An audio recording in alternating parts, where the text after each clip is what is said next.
Breaking news में बात पश्चिम बंगाल में वक्फ कानून के विरोध में शुरू हुई हिंसा चंद ही घंटों में थमती हुई जो है वहां दिखाई दी। मुर्शिदाबाद की बात करें और फिर उसके बाद दूसरी जगहों पर इसकी चिंगारी सुलग पड़ती है।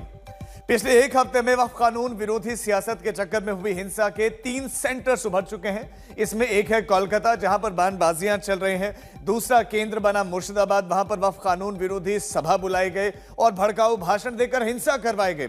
और अब तीसरी चिंगारी तीसरी जगह पर फैली और वो है दक्षिण 24 परगना, जहां पर सोमवार को भांगर इलाके में हिंसा हुई थी।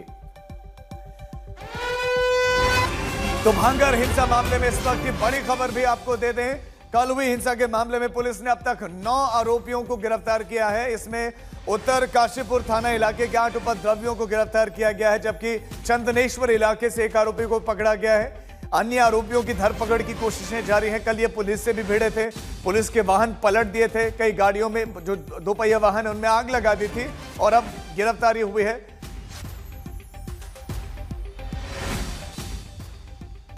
और हम इस खबर पर हमारे संवाददाता से जानेंगे कि पश्चिम बंगाल के हिंसा प्रभावित इलाकों में इस समय हाल क्या है। इंद्रजीत कुंडू हमारे साथ जुड़े। इंद्रजीत, बताएं। देखिए, मुर्शिदाबाद के बाद अब दक्षिण 24 परगना में भी हिंसक वारदात को अंजाम दिया गया है। कल आईएसएफ जो दल है, इंडियन सेक्युलर फ्रंट, उसके नेता ने एक रैली की घोषणा की थी। कोलकाता में वो रैली होना था और इसके चलते बहुत सारे आईएसएफ के समर्थक दक्षिण 24 परगना के भांगर से कोलकाता आ रहे थे और उसी समय पुलिस के साथ उनका झड़प हो गया। पुलिस को लाठीचार्ज करना पड़ा क्योंकि पुलिस के साथ भी उन लोगों ने बदसलूकी की, ये कहा जा रहा है। उस लाठीचार्ज में बहुत सारे आईएसएफ के कर्मी घायल हुए हैं, लेकिन गुस्साई आईएसएफ के कर्मियों ने उसके बाद कुछ बाइक को आग के हवाले कर दिया और स्थिति बहुत तनावपूर्ण बन गई। उसके बाद एडिशनल डिप्लॉयमेंट वहां पे की गई और पुलिस ने फाइनली शाम तक उस पूरी परिस्थिति को काबू में लाने की कोशिश की और अब परिस्थिति काबू में है। एडिशनल डिप्लॉयमेंट भी वहां रखा गया है, लेकिन मुर्शिदाबाद और मालदा के बाद दक्षिण 24 परगना में भी इस तरह के वायलेंस देखने को मिला है। अब हमारे साथ बने रहे, लौटते हैं आपके पास में। पश्चिम बंगाल में वक्फ विरोधी प्रदर्शन से जुड़ी हुई एक बड़ी खबर आपको देते हैं। भारत के कानून के खिलाफ अब बांग्लादेश में प्रदर्शन का ऐलान किया गया है। जी हां, भारत की संसद से पारित कानून के खिलाफ बांग्लादेश में प्रदर्शन का ऐलान। और सूत्रों के हवाले से बड़ी खबर यह रही कि बांग्लादेश खिलाफत मजलिस नाम के कट्टरपंथी संगठन ने 23 अप्रैल को ढाका में विरोध प्रदर्शन का ऐलान किया है। यह प्रदर्शन ढाका में भारतीय दूतावास के बाहर किया जाना है और बीकेएम नाम की पार्टी के अमीर मामुनुल हक ने वक्फ कानून के विरोध में मार्च का ऐलान किया है और बांग्लादेशी सरकार से यूएन में आवाज उठाने की मांग की है। तो वक्फ विरोधी कानूनों के खिलाफ जो है प्रदर्शनों का दौर देखने को मिला और उसका बांग्लादेशी कनेक्शन भारत में भी सामने आता दिख रहा है, क्योंकि पश्चिम बंगाल में हो रही हिंसा के पीछे सीमा पर कनेक्शन की आशंका जताई जा रही है। तो बांग्लादेश में हालात यह है कि वहां पर चुनी हुई सरकार है नहीं और वहां पर स्टूडेंट्स का प्रोटेस्ट हुआ और उसके बाद से सत्ता परिवर्तन हुआ और अब वहां पर भारत विरोधी प्रदर्शन का ऐलान किया गया। इस कानून का विरोध बांग्लादेश में होगा। वैसे बंगाल में वक्फ कानून के विरोध के नाम पर जो हिंसा हुई उसमें भ्रम और अफवाह फैलाकर लोगों को भड़काने का मामला मुर्शिदाबाद में देखा जा चुका है, जहां पर शांतिपूर्ण प्रदर्शन में भड़काऊ भाषण दिए गए, उसके बाद हिंसा शुरू हुई थी। अब टीएमसी आरोप लगा रहे कि बीजेपी के नेता और केंद्रीय मंत्री भ्रम फैलाकर माहौल बिगाड़ने की कोशिश कर रहे हैं। नेता और तृणमूल के आईटी सेल के चीफ हैं दिबांशु भट्टाचार्य। दिबांशु, आप लोग जो कह रहे हो कि डॉक्टर सुकांतो मजूमदार से लेके बीजेपी जो ट्वीट्स कर रही हैं वो फेक है, किस मतलब तथ्य के साथ कह रहे हो? तथ्य देखिए ना, ये सुकांतो मजूमदार का ट्वीट है, ठीक है। और ये सिर्फ सुकांतो मजूमदार नहीं किया है, बीजेपी का ऑफिशियल स्टेट का हैंडल से भी ट्वीट हुआ है और इसको इसमें दिखाया गया है। इसमें जो बंगाली में लिखा हुआ है कि फेल चीफ मिनिस्टर ममता जी, ये इनका प्यार का भाई लोग ये बंगाल में ऐसा ऐसा कर रहा है बोलकर ये 9 फोटो डाला गया है। और इसमें पहला फोटो गणेश चतुर्थी बोलकर, दूसरा सरस्वती पूजा, रामनवमी, होली, दिवाली, दुर्गा पूजा, हनुमान जयंती, दशहरा, संक्रांति, ये 9 फोटो डाला गया है 9 पिक्चर्स के साथ। हम जब देख रहे थे, একটু ধরে টাইপ হবে এখানে, हम जब देख रहे थे ये जो पहला वाला फोटो है गणेश चतुर्थी बोलकर दिखाया जा रहा है, हम आपको दिखा रहे हैं, आप लोग चौंक जाएंगे देखकर कि ये पहला वाला फोटो जो है वो एक्चुअली सीए का प्रोटेस्ट का टाइम का है। और ये सीए का प्रोटेस्ट का टाइम का, ये देखिए, ये एक पोर्टल का न्यूज़ है, ये देखिए सेम फोटो, मतलब ये क्या बंगाल से है कि बाहर नहीं, से? बंगाल से नहीं है। ये देखिए, ये 2019 का न्यूज़ आर्टिकल है, उस न्यूज़ आर्टिकल का है, ये बंगाल का नहीं है, ठीक है। ये बंगाल के बाहर का है, ये फोटो और ये पहली वाला फोटो, आप देखिए सेम फोटो, ठीक है। अच्छा, अब हम आपको दिखा रहे हैं, देखिए दूसरा वाला जो फोटो है ये लखनऊ में एनआरसी का प्रोटेस्ट का है। दूसरा वाला जो फोटो देख रहे हैं आप, जिसको सरस्वती पूजा करके लिखा गया है, अब देखिए सरस्वती पूजा में ये देखिए, ये देखिए, ये एक चैनल का है, मैं हाइड कर रहा हूँ, ये देखिए फोटो, ठीक है, सेम हो रहा है, दूसरा जगह का बोल के दिखाया जा रहा है, ठीक है। ये देखिए, in Lucknow and unruly mob hated, ये एनआरसी का, ये देखिए फोटो, दूसरा वाला फोटो। होली का फोटो जो दिखाया जा रहा है वो एक्चुअली जालंधर का फोटो है। A major fire broke out at a house of Jalandhar Avtar Nagar area on Sunday. ये देखिए आग का फोटो, ये देखिए आग का फोटो, डेट कब का है 2023 9 अक्टूबर। ये देखिए ये फोटो जालंधर का आग का फोटो। तो हमारे पास ये 9 है, एक एक करके दिखाने जाएंगे तो 9 मिनट लगेगा। हम बार बार बोल रहे हैं ये पॉलिटिक्स बंगाल में नहीं चलेगा, ये दूसरा स्टेट में चल सकता है। बंगाल ऐसा पॉलिटिक्स को पहले भी रिजेक्ट किया, अगले दिन भी करेगा। आप दम डायरेक्ट अटैक बीजेपी के ऊपर, दावा कि बाहर से लोग लाकर मुर्शिदाबाद में जो हिंसा देखी गई उसको उकसाया गया और दूसरे राज्यों के जो फेक वीडियोस थे, फेक स्टिल्स थे, उनको सामने लाकर लोगों को बहकाने की कोशिश की गई बीजेपी की तरफ से। ये दावा तृणमूल कांग्रेस के नेता और आईटी सेल के चीफ दिबांशु भट्टाचार्य की तरफ से रखा गया। कैमरा पर्सन औरघो के साथ सूर्याग्नि रॉय, आज तक कोलकाता। फिलहाल हिंसा से प्रभावित इलाकों में पुलिस और अर्धसैनिक बलों की पहरेदारी बढ़ा दी गई है, लिहाजा वहां शांति है। 10 अप्रैल को मुर्शिदाबाद में हिंसा हुई, 14 अप्रैल को भांगर इलाके में हिंसा हुई।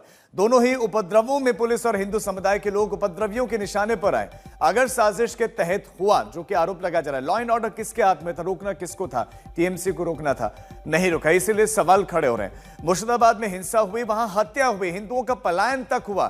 भांगर इलाके में दंगाइयों का कहर पुलिस तक पर टूटा, पुलिस के वाहन कुछ इस तरह से वहां तोड़े गए। 10 अप्रैल की घटना, 14 अप्रैल की घटना। सवाल यह है कि हिंदुओं पर सारा जुल्म सितम वहां पर हुआ, जिन लोगों ने भड़काऊ भाषण दिए। मुर्शिदाबाद में ऑन रिकॉर्ड जिनके स्पीचेस हैं, उन पर टीएमसी ने क्या कार्रवाई करवाई, राज्य सरकार ने क्या एक्शन लिया।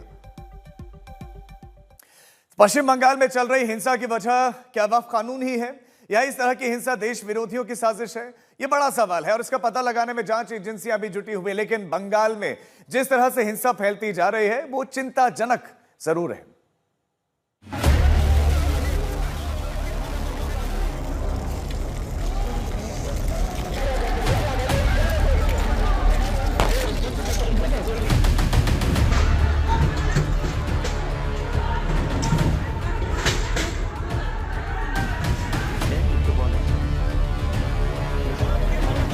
वक्फ कानून का विरोध पूरे देश में हो रहा है, लेकिन 10 अप्रैल को मुर्शिदाबाद में शांतिपूर्ण प्रदर्शन के दौरान भड़की चिंगारी 2 दिन तक धधकती रही और फिर चौथे ही दिन शांतिपूर्ण प्रदर्शन के आड़ में पुलिस पर दंगाइयों का कहर टूटा।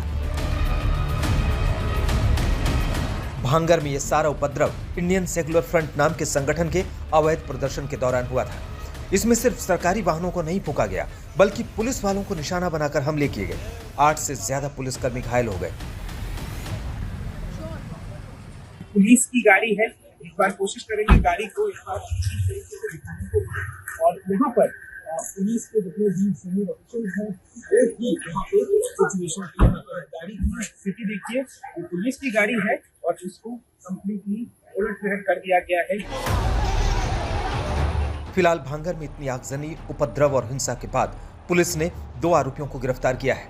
लेकिन फिक्र की बात यह है कि 10 अप्रैल को जो हिंसा बंगाल के उत्तर में मुर्शिदाबाद में होती है, वो 4 दिन बाद 300 किलोमीटर दूर दक्षिण 24 परगना के भांगर तक पहुंच जाती है। दोनों ही दिनों की हिंसा के पीछे उकसावे की कोई वजह भी साफ नहीं, सिर्फ वक्फ कानून के विरोध में प्रदर्शन देखते ही देखते हिंसा में तब्दील हो जा रहा है। और इस हिंसा में उपद्रवियों के निशाने पर 2 वर्ग आ रहा है। कहीं पुलिस पर कहर टूट रहा है तो कहीं हिंदू समुदाय के बेगुनाह लोगों पर विरोध के बहाने दमन और अत्याचार की कोशिश हो रही है। हम दिखा रहे हैं ये दुकान है जहां पर आग लगाई गई थी और उनके बगल में ही दवाई की दुकान है। हालांकि फायर ब्रिगेड ने आकर आग बुझा दी थी लेकिन और दवाई की दुकान बच गई, लेकिन यहाँ के लोगों के मन में अभी भी आतंक है और चाह रहे हैं कि यहाँ पर कोई स्थायी सीआरपीएफ कैंप रखा जाए। ये शमशेरगंज थाने के पास का इलाका है जहां पर आगजनी भी हुई थी, लेकिन अभी भी जो व्यापार हैं वो यहाँ पर ठप पड़ा हुआ है। दुकान बाजार यहाँ पर बंद पड़ी हुई है। आज चौथा दिन है, लगभग चौथा दिन है हिंसा के बाद। तब से अब तक ये बाजार काफी इफेक्टेड है यहाँ पर, और दुकान पाट यहाँ पर बंद पड़े हुए हैं। वक्फ कानून विरोधी प्रदर्शन के बहाने हिंदुओं पर अत्याचार की विभत्स घटनाएं मुर्शिदाबाद में ज्यादा हुई। यहाँ सड़कों के किनारे की दुकानों में आग भी लगाई गई और लूटपाट भी की गई।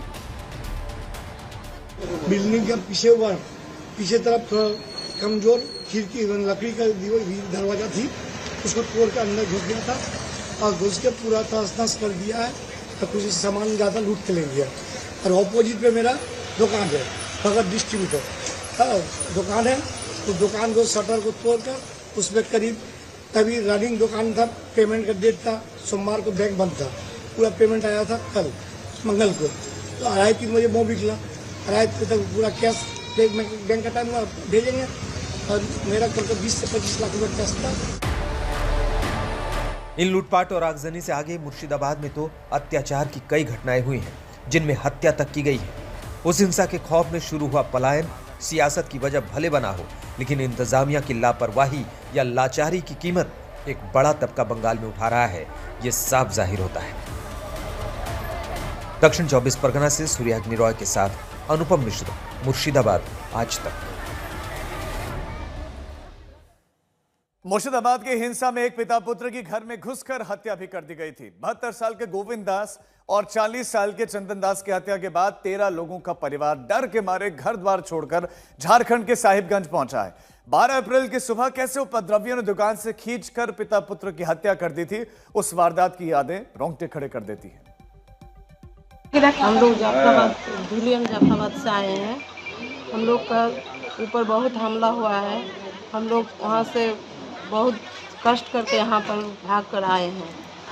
इतना है जो हम लोग को लोग जो आ रहा था 50 आदमी आकर इधर उधर आकर आग लगाना, अत्याचार करना सब करने लगा है। तो हम लोग डर के मारे घर से बाहर निकल भी नहीं सक रहे हैं। घर के अंदर सब कोई बेहोश हो जा रहे हैं। कोई किसी को जो पानी देंगे वो भी नहीं मिल रहा है। हम लोग क्या करेंगे समझ में नहीं आ रहा था। एक को समझा रहे तो आरे बेहोश हो जा रहा है। तो क्या उस सबको हम लोग को कैसे बचाना है? तो पुलिस प्रशासन को फ़ोन कर रहे हैं तो वो लोग भी बोल रहा है जो आओ, हम लोग आ रहे हैं, थोड़ा देर रुकिए, आप लोग घर में सेफ्टी में रहिए। तो हम लोग घर में रहेंगे तो कैसे रहेंगे? वहाँ पर भी आग लगा दे रहा है। घर में रहेंगे तो बाल बच्चा को कैसे बचाएंगे? आग लगा कर भाग जा रहा है तो घर में तो हम लोग आग जल जाएगा।